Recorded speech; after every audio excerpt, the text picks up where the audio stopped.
말씀과 함께하는 하나님의 행복의 소리.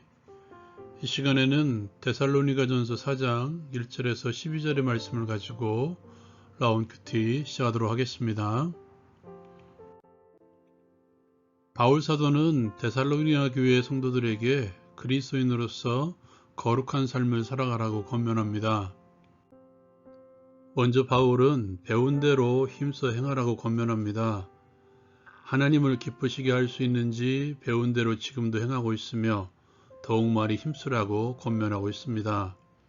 자신이 주 예수로 말미암아 너희에게 무슨 명령을 준 것을 알고 있다고 말하며 그렇게 권면하고 있습니다.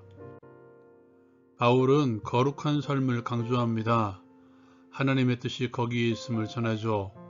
각각 거룩함과 존귀함으로 자기 아내를 대할 줄 알고 하나님을 모르는 이방인과 같이 세계골 따르지 말고 이 일의 분수를 넘어서 형제를 행하지 말라고 권면합니다. 하나님께서는 이 모든 일의 신원, 즉 심판하시는 분이심을 전하죠. 하나님께서 부르신 것은 부정하게 하심이 아니라 거룩하게 하심이기 때문에 이를 저버리는 자는 사람을 저버리는 것이 아니라 그의 성령을 주신 하나님을 저버리는 것이라고 교인들에게 전합니다. 바울은 형제 사랑에 관하여는 쓸 것이 없다고 말합니다. 왜냐하면 데살로니가 교회 성도들이 하나님의 가르치심을 받아 서로 사랑하고 있기 때문이라고 말하죠. 데살로니가 교회 성도들은 온 마게도냐 형제들에 대해서 이것을 그렇게 행했습니다. 바울은 더욱더 그렇게 사랑하고 조용히 자기 일을 하고 자기 스스로 일하기를 힘쓰라고 권면합니다. 그 이유는 외인에 대하여 단정히 행하고 또한 아무 궁핍함이 없게 하려 하기 때문이라고 그들에게 전하고 있습니다. 이 말씀을 가지고 함께 적용을 위해서 나누기를 원합니다. 먼저 이미 이루었다 함도 아님을 기억하십시오. 바울은 데살로니가 교회 성도들과의 관계를 밝힌 후에 본격적으로 그들에게 권면을 시작합니다. 그 출발이 오늘 말씀 가운데 등장하는 거룩과 형제 사랑입니다. 먼저 말씀드리고 싶은 것이 있는데요. 오늘 말씀 가운데 앞뒤로 등장하는 한 단어 때문입니다. 더욱이라는 단어이죠. 이미 그들은 바울에게서 배운 대로 행하고 있었습니다. 데살로니가전서 30을 기억해 보십시오. 믿음의 역사, 사랑의 수고, 소망의 인내가 있었던 교회, 그로 말미암아 칭찬을 들었던 교회이죠. 오랜 시간 함께하지 않았으며 그로 인해 그들에게 복음만 전하고 정말 가르쳐야 될 말씀만 가르치고 떠났던 바울이었을 것입니다. 그럼에도 불구하고 그들은 거의 자생적이다시피 복음의 열매들, 믿음의 일들을 행하였고 그리스도의 사랑으로 형제 가운데 사랑의 수고가 있었으며 주의 강림을 기다리는 소망의 인내가 있었던 교회였죠. 그런데도 바울은 여기서 멈추지 않습니다. 그때 사용한 단어가 바로 더욱이라는 단어이죠. 너희가 행하고 있는데 더욱 많이 힘쓰라. 너희가 가르침을 받아 형제를 사랑하고 있는데 더욱 그렇게 행하라. 이는 바울이 자신에 대해서 다짐하는 것과 같은 의미인데요.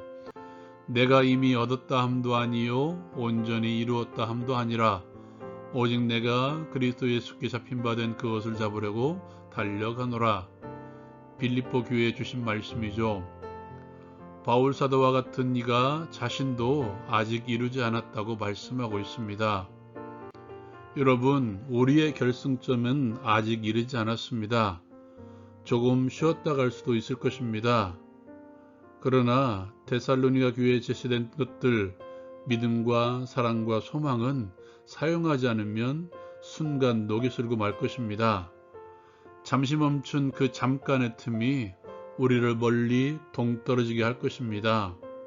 그러므로 멈추지 마십시오. 표대를 향하여 달려갈 길을 마칠 때까지 더욱더 많이 힘쓰십시오. 그 첫 번째가 바로 거룩함입니다. 데살로니가 교회를 포함하여서 바울이 선교했던 지역과 그 당시 시대는 각종 이방 신들을 모시는 신전들이 질비한 도시였고 시대였습니다. 우상 숭배에 빠지지 않는 것 중에 하나가 바로 쾌락으로 신을 섬기는 것이죠. 그러기에 성적인 유혹이 많았고 어쩌면 그러한 것이 당연시되던 사회였을지도 모릅니다. 음행이 당연시되던 시대와 사회. 그러다 결국 가장 먼저 타격을 받는 것이 가정이고 아내였을 것입니다. 여러분 기억하십시오. 우리를 거룩을 위해서 부르셨습니다. 내가 거룩하니 너희도 거룩하라. 구약과 신약 모두에 담겨진 하나님의 마음이죠. 거룩하기를 힘쓰십시오. 도시 전체가 우상에 찌들었던 한복판에서 음행이 아무렇지도 않게 여겨졌던 그 시대 가운데에서 나는 그렇게 하지 않겠습니다라고 자신 있게 선언하며 나를 은밀히 보시는 하나님께는 거룩함으로, 그리고 나와 함께 가정을 이루는 아내나 남편에 대하여는 존귀함으로 대하는 것입니다. 이것이 가장 기본적인 가정에서의 이 일들을 더 넓게 하나님께서 보시기에는 거룩함으로, 그리고 나외의 모든 지체들은 존귀함으로 대하는 것이죠. 이 두 가지를 분명히 기억하십시오. 하나님께서 보시기에 다른 이들과 구별되게, 그리고 세상의 모든 이들을 대하여서는 존귀함으로. 두 번째로 우리가 끝까지 가야 될 것이 바로 형제 사랑입니다.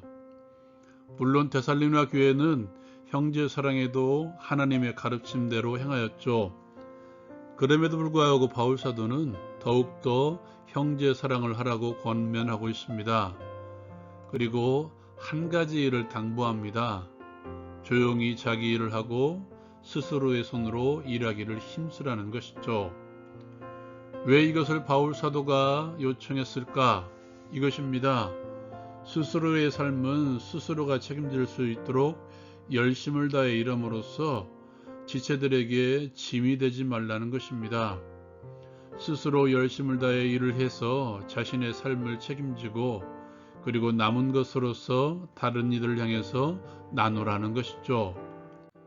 그렇게 할 때에 교회 밖의 사람들에게는 단정함으로 존경을 받고 공동체는 궁핍함이 없는 삶을 누리는 것이죠. 이것이 그리스도인으로서 최소한의 것입니다. 그렇다면 여러분에게는 형제 사랑하는 것의 최소한이 무엇이라고 생각하십니까? 하나님께서는 그것을 행하기를 원하십니다. 그리고 거기에서부터 출발하기를 원하신다는 것을 말씀드리는 것이 나을 듯 싶습니다. 최소한의 것만 하라는 것이 아니라 최소한의 것에서부터 출발할 때 끝까지 달려가면 어느새 원수를 사랑하고 나를 핍박하는 자를 위하여 기도할 수 있는 자리까지, 그렇게까지 가 있는 나를 발견할 것입니다. 그렇게 한 걸음 한 걸음씩 형제 사랑에 더욱더 힘을 다하십시오. 나를 부르신 하나님의 뜻대로 그리스도인으로서 거룩한 삶에 힘을 다하게 하옵소서. 하나님께서 보시기에 구별되게 사람들을 존귀함으로 대하게 하옵소서. 형제에게 짐을 지우지 않도록 스스로의 일들을 감당하게 하옵소서. 예수님의 이름으로 기도합니다. 아멘. 우리는 지금 신앙의 장거리 경주를 감당하고 있습니다. 주 앞에 설 때까지 우리 함께 달려갑시다. 라운 큐티 마칩니다.